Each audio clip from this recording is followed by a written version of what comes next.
आइए जानते हैं आज की कुछ अंतर्राष्ट्रीय खबरों को। पहले एक नजर आज की हेडलाइंस पर। चिन्नास्वामी स्टेडियम हादसे में मृतकों के परिजनों को 10 लाख की जगह मिलेंगे 50 लाख रुपए। हाय री किस्मत, प्लीज मुझे यहीं रहने दो। जिस बेटे के लिए खरीदी जमीन, उसके कब्र से लिपट कर रो रहा पिता। मणिपुर में इंटरनेट बैन।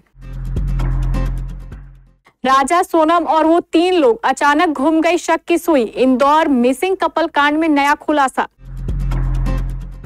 पाक में सूखी चिनाब नदी तो ख्वाजा आसिफ ने दी गिदर भभकी।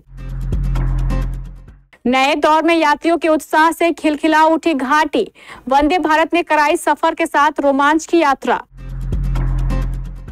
कोलंबिया में भाषण दे रहे राष्ट्रपति पद के उम्मीदवार पर हमला, सिर पर मारी गोली, हालत गंभीर। 50 सालों से जल रहा था नरक का द्वार, इसके बंद होने को लेकर वैज्ञानिकों ने किया चौंकाने वाला खुलासा। सलमान खान की ऑन स्क्रीन बहन, बी ग्रेड फिल्मों से करियर हुआ बर्बाद। और टेस्ट सीरीज से पहले ही 2 भारतीय खिलाड़ी बुरी तरीके से फ्लॉप। बेंगलुरु के एम चिन्नास्वामी स्टेडियम में हुई दर्दनाक घटना के बाद कर्नाटक के मुख्यमंत्री सिद्धरमैया ने बड़ा ऐलान किया है। उन्होंने हादसे में मारे गए लोगों के परिजनों को दिए जाने वाले मुआवजे की राशि को बढ़ाकर 25 लाख रुपए करने का ऐलान किया है। इससे पहले राज्य सरकार ने 10 लाख रुपए की सहायता राशि की घोषणा की थी, लेकिन घटना की गंभीरता को देखते हुए मुख्यमंत्री ने यह राशि बढ़ाने का निर्णय लिया। सीएम सिद्धरमैया ने अधिकारियों को निर्देश दिया है कि प्रभावित परिवारों को जल्द से जल्द यह मुआवजा दिया जाए ताकि उन्हें आर्थिक राहत मिल सके। गौरतलब है कि स्टेडियम में हुई इस त्रासदी ने पूरे राज्य को झकझोर कर रख दिया है। रॉयल चैलेंजर्स बेंगलुरु ने इस बार की आईपीएल ट्रॉफी अपने नाम की है। 18 साल के लंबे इंतजार के बाद आरसीबी के हिस्से में यह खुशी आई। बेंगलुरु की जीत का जश्न मनाने के लिए स्थानीय चिन्नास्वामी स्टेडियम में विक्ट्री प्रोग्राम का आयोजन किया गया था। इस कार्यक्रम में बड़ी तादाद में प्रशंसक जुट गए थे।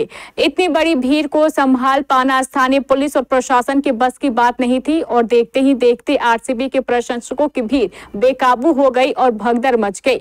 इस हादसे में 11 लोगों की मौत हो गई और दर्जनों अन्य घायल हो गए। कर्नाटक के हासन जिले के रहने वाले बीटी लक्ष्मण का 21 साल के इकलौते बेटे भूमिक लक्ष्मण भी इस हादसे का शिकार हो गए और वे जिंदगी की जंग हार गए।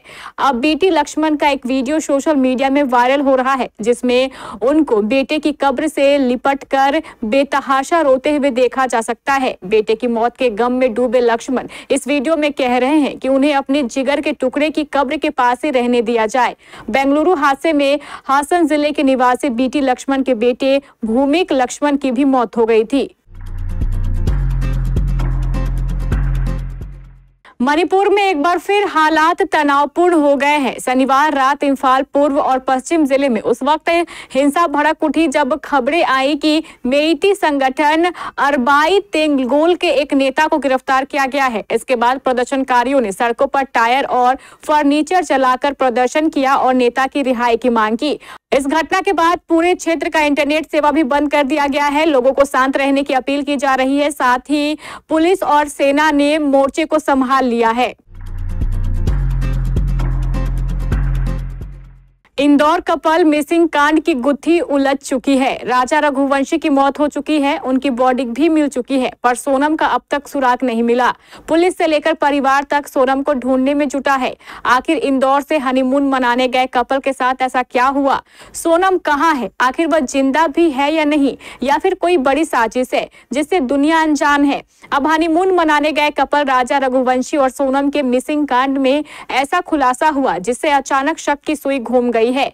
जी हां, इंदौर के मिसिंग कपल कांड में 3 लोगों की एंट्री से मामला और उलझ गया है।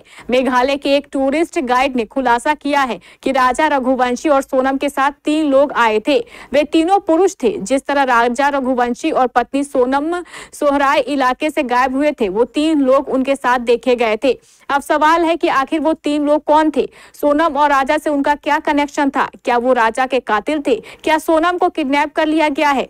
समाचार एजेंसियों के मुताबिक मुताबिक खुद टूरिस्ट गाइड ने पुलिस को उन 3 लोगों के बारे में जानकारी दी। एक पुलिस अधिकारी के मुताबिक सोहराय से 23 मई को राजा रघुवंशी और सोनम लापता हुए थे।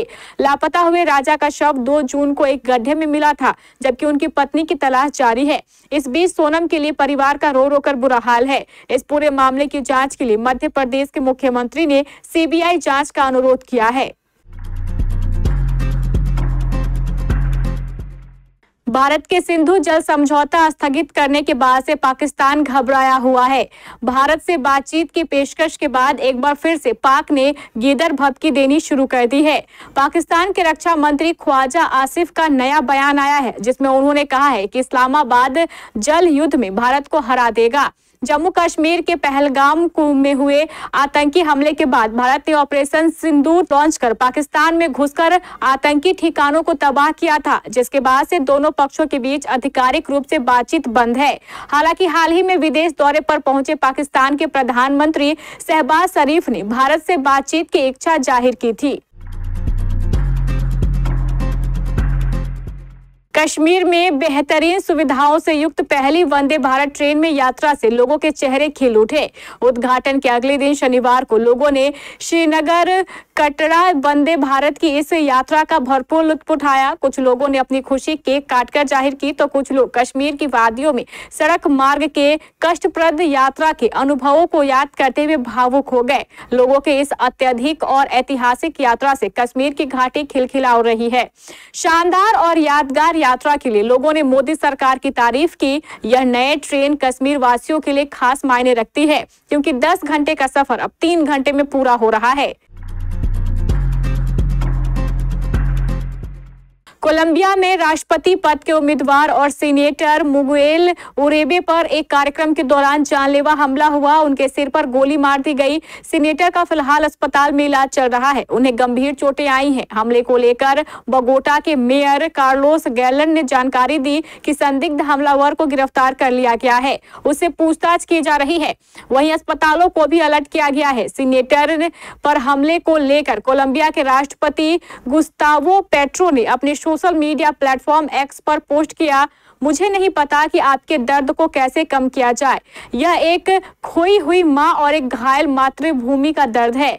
वहीं कोलंबियाई सरकार की ओर से उरेबे पर हमले की निंदा करते हुए एक बयान जारी किया गया है।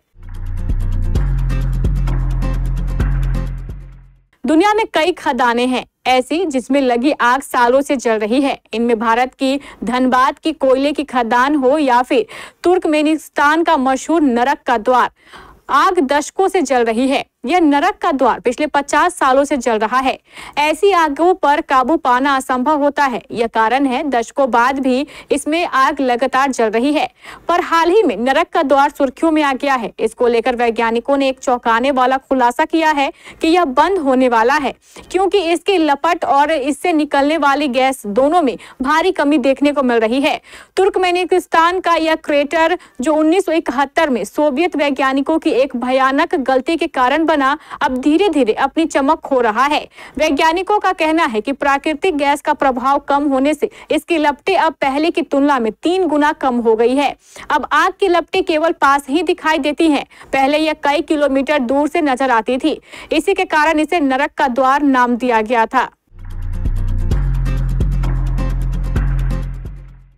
सलमान खान के फिल्म पार्टनर में उनकी बहन का किरदार एक्ट्रेस दीपशिखा नागपाल ने निभाया था। वह कोयला बादशाह, दिल लगी और पार्टनर जैसी फिल्मों से फेमस हुई थी, लेकिन अब कुछ फिल्मों के बाद टीवी की दुनिया में नजर आ रही हैं। अपने इसी बदलाव के बारे में बात करते हुए एक इंटरव्यू में एक्ट्रेस ने खुलासा किया है कि उनके कुछ गलत फिल्मों के चुनाव ने उन्हें इंडस्ट्री में कैटेगराइज किया जाने लगा और उन्हें टीवी में मौके की तलाश करनी पड़ी। वहीं अपने फैसले पर अफसोस के बारे में बात करते हुए दीपशिखा नागपाल ने कहा है कि उन्हें उनके रोल के लिए खूब प्यार मिला है और वह अपने काम के प्रति बहुत पैशन रखती हैं। उन्होंने याद करते हुए कहा, उस समय ऐसा होता था कि अगर कोई नया प्रोडक्शन है तो वह बी ग्रेड फिल्म है, जैसे यशराज और सुभाष घई की फिल्में ए लिस्ट फिल्मों की तरह होती हैं। इसलिए यह समझना मुश्किल था कि कैसे चुने। कोई गॉडफादर नहीं था और अब मुझे लगता है कि आपका मार्गदर्शन देने के लिए एक गॉडफादर बहुत जरूरी है। मैंने उस समय बहुत सारी गलत फिल्में चुनी। मेरे दादाजी कहा करते थे कि कोई काम छोटा या बड़ा नहीं होता, काम तो काम होता है। इंडिया ए और इंग्लैंड लॉयंस के बीच दूसरा अनऑफिशियल टेस्ट मैच खेला जा रहा है। इस मैच में इंडिया ए के बल्लेबाजों ने पहली पारी में 348 रन बनाए। इसके बाद इंग्लैंड लॉयंस ने दूसरे दिन 46 ओवर में 3 विकेट के नुकसान पर 192 रन बना लिए। खराब रोशनी की वजह से खेल को जल्द ही रोकना पड़ा। भारतीय टीम के गेंदबाज मैच में बुरी तरीके से फ्लॉप नजर आए और अच्छा प्रदर्शन नहीं कर पाए। भारतीय सीनियर टीम में शामिल तेज गेंदबाजों का प्रदर्शन भी निराशाजनक रहा। इनमें शार्दुल ठाकुर और नीतीश कुमार रेड्डी के नाम शामिल है। शार्दुल ठाकुर पूरी तरीके से अपनी लय से भटकते हुए नजर आए। उन्होंने अपने 6 ओवर में 22 रन दिए। दूसरी तरफ नीतीश रेड्डी ने 6 ओवर फेंके और 25 रन दिए। दोनों ही गेंदबाज विकेट लेने में कामयाब नहीं हो सके। पिच से काफी स्विंग मिल रही थी, लेकिन दोनों उसका फायदा नहीं उठा सके। बल्ले से भी ये दोनों अच्छा नहीं कर पाए। शार्दुल ने 19 रन और नीतीश ने 34 रन बनाए थे। ये दोनों ऑलराउंडर्स भारतीय सीनियर टीम की प्लेइंग 11 में भी जगह बनाने के दावेदार हैं।